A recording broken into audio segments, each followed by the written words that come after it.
नमस्कार दोस्तों, मैं हूं दिनेश किओरा। स्वागत है आपका न्यूज टाइम के मंच पर। दोस्तों, भारत में नई संसद के अंदर लगा हुआ अखंड भारत का नक्शा उसने पड़ोसी देशों के अंदर काफी हलचल मचाई है। बांग्लादेश, नेपाल, पाकिस्तान, कड़ी प्रतिक्रियाएं आ गई हैं।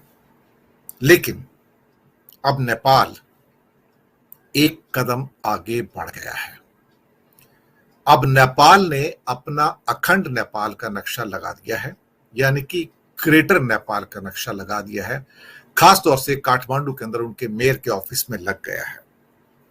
और उस नक्शे के अंदर बहुत सारे भारत के एरियाज भी दिखाए गए हैं।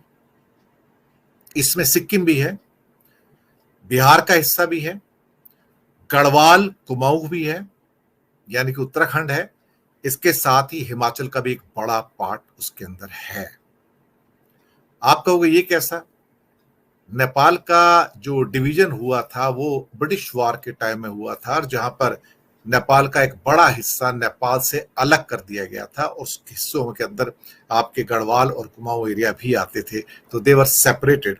एक समय था कि जब वो नेपाल के राजा के अंतर्गत वो भाग आता था। ये सच है कि नेपाल का जो राज था वो कामरूप से लेके, यानी कि असम के एक पार्ट से लेके और वहां हिमाचल तक था।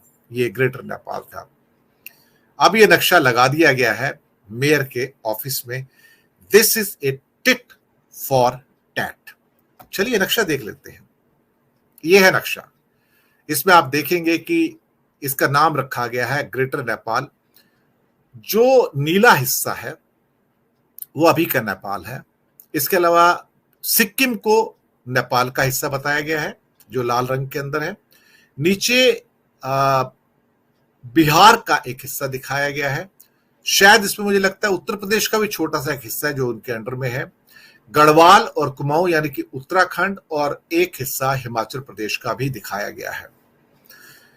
ये दरअसल भारत ने जो कहने की कोशिश की कि ये अखंड भारत है, और उसमें प्रहलाद जोशी जो कि भारत के कैबिनेट मिनिस्टर हैं, संसदीय कार्यों के राज्य मंत्री कहा जाए, उन्होंने कहा था अपने ट्वीट के अंदर, संकेत स्पष्ट है अखंड भारत।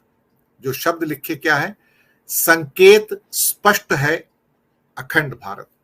और फिर उसके बाद भारतीय जनता पार्टी के मंत्रियों संतरियों सबकी लाइन लगी, आरएसएस की भी लाइन लगी। और मैंने सबसे पहले न्यूज टाइम के ऊपर इसका प्रोग्राम दिया था और कहा था कि भारत आग से खेल रहा है। आप पड़ोसी देशों की सॉवरेनिटी, संप्रभुता के ऊपर अपना दावा कर रहे हैं। आप एक्सपेंशनिस्ट यानी कि विस्तारवादी नीति की घोषणा कर रहे हैं। ये उनको स्वीकार नहीं होगा। हर व्यक्ति जो बीजेपी का बाहर निकल के आता है संसद से, उन्होंने यही कहा कि यह अखंड भारत का नक्शा है। जब आग को बढ़ते देखा, पाकिस्तान, नेपाल, बांग्लादेश से प्रतिक्रियाएं आते देखी, और वहां पे ऑफिशियल प्रतिक्रियाएं पाकिस्तान और नेपाल से आई, तो तब भारत सरकार ने रुख बदला और एक और झूठ बोला उसके बाद में। जी हां, भारत सरकार ने एक और झूठ बोला कि ये अशोक के जमाने का मैप है। अशोक के जमाने का मैप है? ये तो उसके ऊपर कहीं लिखा नहीं है कि अशोक के जमाने का मैप है।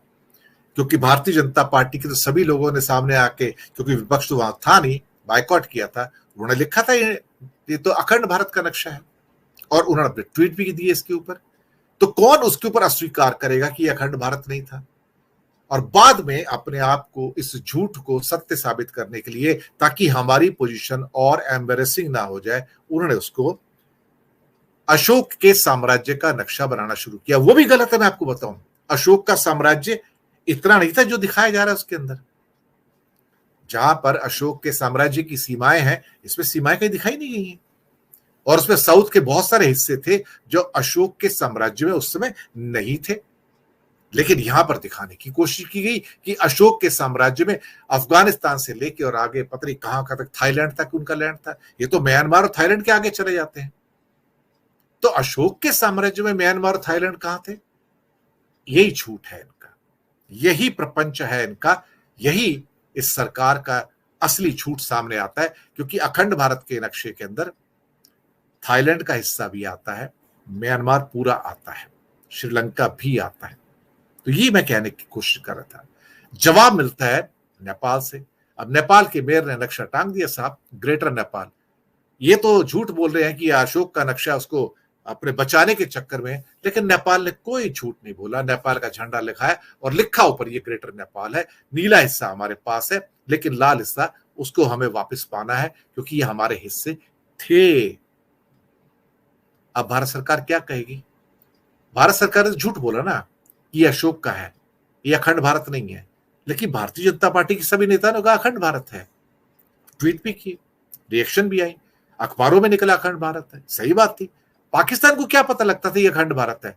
उन्होंने यहां से सुना तभी तो कहा अखंड भारत है, और उनके विदेश मंत्रालय से प्रतिक्रियाएं आई। बांग्लादेश के लोगों की और राजनीतिक दलों की भी प्रतिक्रियाएं आई। लेकिन नेपाल ने टिट फॉर टैट किया, रिएक्ट किया और कहा कि ये एरिया हमारा है सारा का सारा, हमें वापस करो और हमें ग्रेटर नेपाल फिर से बनाना है। लीजिए साहब, अब देखते हैं भारत सरकार क्या जवाब देती है। यही होता है जब आप अग्नि से खेलोगे, दूसरे राज्यों की, दूसरे देशों की संप्रभुता से खेलोगे, तो सामने से भी जवाब ऐसे आएंगे। कभी कभी भारत को क्या लगता है, इस समय के भारत को, ये जो अभी की सरकार है, कि ये सारे जो पड़ोसी देश हैं ये हमारे राज्य हैं, और ये इनके यहाँ जो बैठे हुए प्राइम मिनिस्टर या प्रेसिडेंट हैं वो हमारे मुख्यमंत्री हैं, मैं उनको कभी भी डिसमिस कर सकता हूं। इसी भूल के चक्कर में सभी राज्यों के साथ, सभी देशों के साथ भारत ने अपने संबंध 5-7 साल पहले खराब कर लिए थे। फिर धीरे धीरे इन्हें अक्ल आती है कि ये तो भाई देश है, इनके साथ तो हम ऐसे ट्रीट नहीं कर सकते जैसे अपने राज्यों के साथ ट्रीट करते हैं।